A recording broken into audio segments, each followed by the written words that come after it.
Bom, pessoal, falaremos agora de nefropatia crônica. Vamos lá.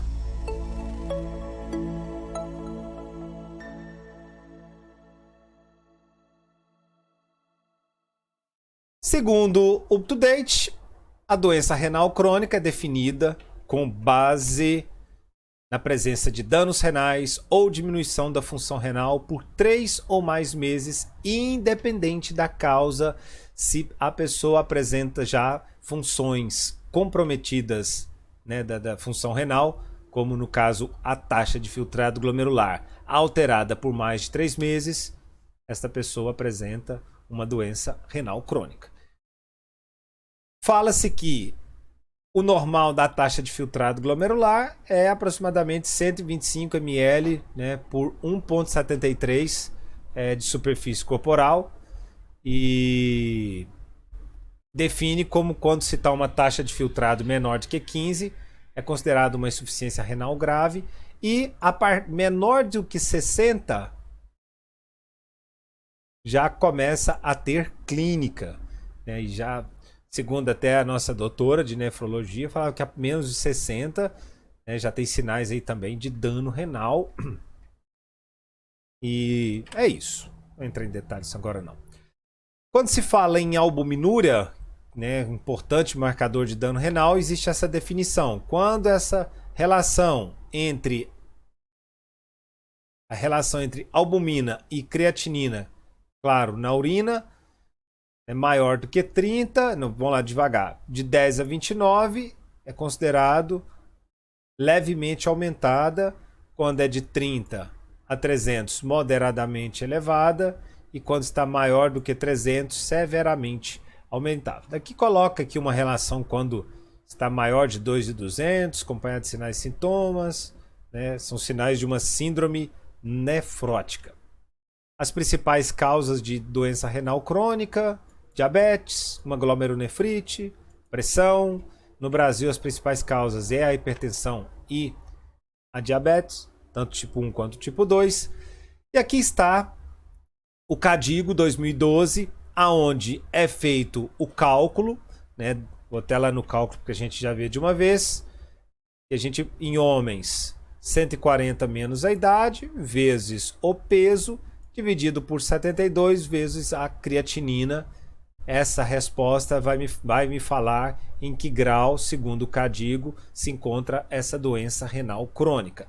E em mulheres, tem que multiplicar por 0,85 aí. Então, ok, acima de 90, se tem uma taxa de filtrado glomerular menor do que 30, ou até mesmo quando tem uma taxa de filtrado acima de 60, só que uma albuminúria menor do que 30, esta pessoa que está dentro da cor verde, eu vou até adiantar aqui, depois a gente volta lá, fala que deve ter um acompanhamento uma vez por ano, somente no caso de presença de doença renal crônica confirmada. Como que a gente vai saber, né, se tem doença renal crônica confirmada?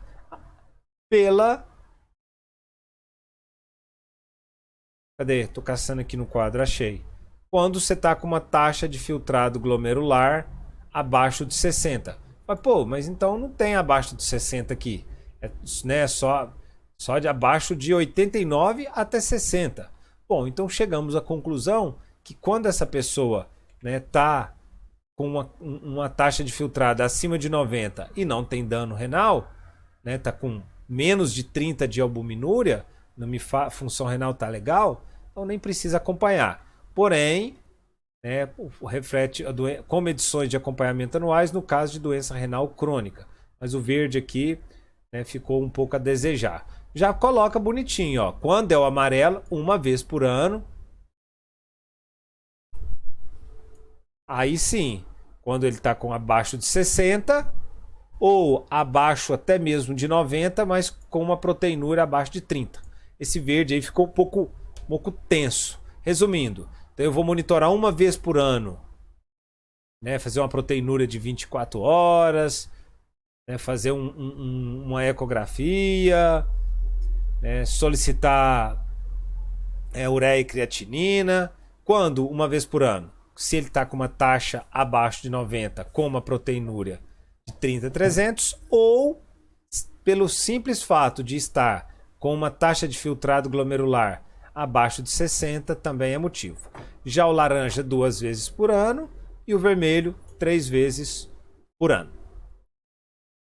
Aqui fala, né, que normalmente os sintomas estarão a partir da etapa 3, foi o que a gente falou. A etapa 3 é uma taxa abaixo de 60 e, na grande maioria das vezes, vai ter clínica mesmo, manifestações, no caso, no 3B. O que é o 3B, Otaviano? Aqui eu volto aqui, ó, quando está com a taxa de filtrado abaixo de 45. Alguns fatores de risco: hipertensão, diabetes, doença autoimune, ascendentes africanos. Ok. Alguns problemas pela doença renal crônica, anemia. Essa anemia entra aí eritropoetina, hepcidina, B12, ácido fólico. Mas o grande problema aqui seria pela a hepcidina, né, e a eritropoetina principalmente. O paratormônio tende a estar aumentado por compensação e por depuração. A insulina e o glucagon está aumentado por depuração, comprometimento da depuração. Alguns hormônios, como a vitamina D, né, hormônios sexuais, prolactina, como consequência de retenção, né, vai ter uma menor degradação e regulação anormal. O grande problema da vitamina D é que ela vai ficar mais tempo por depuração, mas compensação não vai ter vitamina D. Porque quem faz a ativação da forma ativa da vitamina D é o rim. E se não tem vitamina D, você acaba não tendo reabsorção de cálcio e um aumento do paratormônio por compensação. Sobre o sódio e água, em sujeitos estáveis, normalmente o sódio e a água quase não muda. Em situações como uma glomerulonefrite, aí sim começa a ter clínico, né, sinais de excesso de retenção de volume. E aqui fala que os diuréticos tiazídicos têm pouca utilidade a partir das etapas 3 a 5, e nesse caso seria interessante um diurético de asa. O diurético de asa, no quadro que estava abaixo, fala que interessante a partir do grau 4 ou grau 5 do Cadigo 2012. Mas sim, a partir do 3, que já começa a ter clínica, se essa pessoa está resistente a um edema que não consegue resolver. É claro, com o hidroclorotiazida, a gente vai entrar com o furosemida, que é mais potente. O potássio está aumentado. Inclusive, ele ainda é potencializado, o valor dele vai aumentar ainda mais pelo IECA.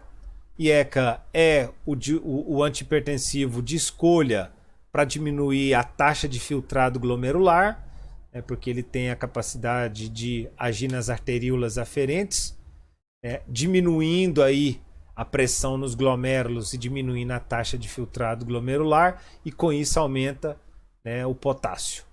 Outro que aumenta o potássio é os antagonistas dos receptores da angiotensina, ou espironolactona, e a furosemida ajuda a diminuir esse potássio.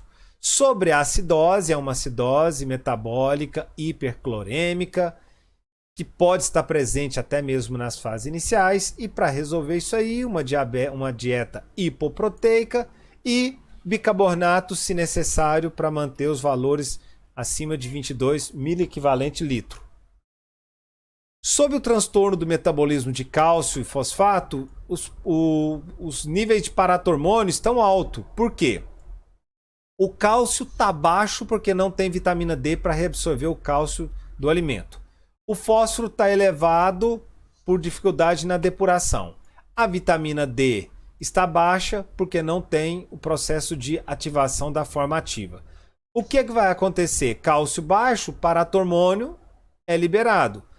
Primeiro vai desenvolver um paratireoidismo secundário. E segundo problema é que essa ação elevada do paratormônio traz problemas cardiovasculares. O quelante de fósforo pode vir a calhar aí quando esse fósforo está muito elevado.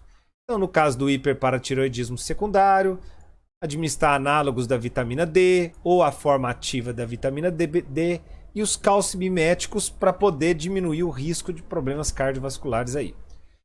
Falando em enfermidades cardiovasculares, constitui a principal causa de morbidade e mortalidade em etapas, né, em todas as etapas da doença renal crônica. E tem uma indicação que pacientes com proteinúria acima de 1 grama em 24 horas, é ideal que a pressão desta pessoa se mantenha abaixo de 130, né, menor ou igual a 130 por 80, também menor ou igual. A primeira medida, claro, restrição de sódio e uso de diuréticos e, no caso, o IECA. A enfermidade pericárdica é a pericardite urêmica pelo excesso de ureia e é uma indicação absoluta para diálise. Sobre os problemas hematológicos, quais são as causas de anemia? Por uma deficiência da eritropoetina. Então, se tiver com uma saturação de ferro abaixo de 20, né, os estoques de ferro a nível de saturação, não é a nível de quantidade de ferro armazenado. E se há os níveis de ferritina, esse sim, porque quando fala ferro, a gente fala de ferro na corrente sanguínea. Quando fala em ferritina, é o ferro armazenado nas células e tem uma importância enorme. Então, deficiência da eritropoetina, a gente vai dar eritropoetina nessas duas situações, quando a ferritina está abaixo de 200 e quando a saturação está abaixo de 20 de ferro aí no sangue. Pela uma predisposição a sangramento, pelo um acurtamento da vida dos eritrócitos e por uma inflamação crônica, que essa inflamação crônica aumenta os níveis de hepcidina e essa hepcidina vai dificultar a saída do ferro dos seus estoques e com isso vai desenvolver uma anemia carencial.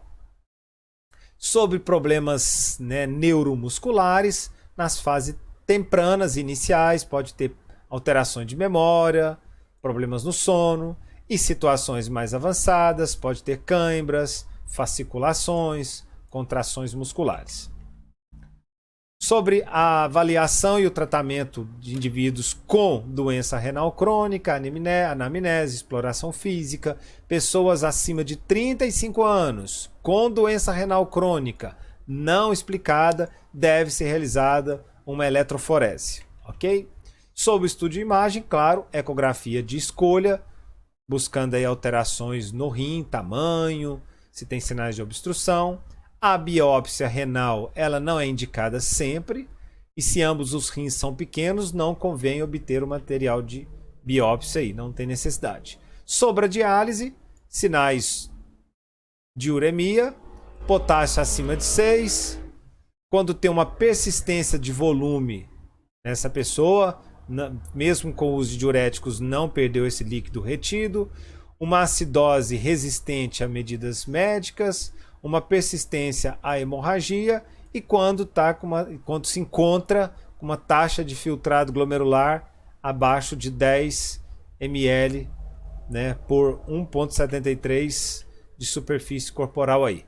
Algumas complicações durante a hemólise, a hipotensão é a complicação aguda mais frequente, em particular em diabéticos, isso já foi até questão para a nossa prova. E para finalizar, esse medicamento, o empaglifosina, é um medicamento que está sendo utilizado com mais frequência. O problema é que é um medicamento muito caro, mas que está trazendo ótimos resultados, né, principalmente nos pacientes diabéticos tipo 2, que ele tem essa capacidade de agir nos túbulos contorneados proximais, inibindo a reabsorção de glicose. O problema dele é que ele, né, não pode ser utilizado quando a taxa de filtrado glomerular é menor que 30. Ele também tem um problema que, como você vai diminuir a reabsorção de glicose, vai ter uma glicosúria. E isso acaba predisponendo a infecções. Beleza? Então é isso, só para tentar dar uma passada aí. É um tema sempre muito difícil. Valeu!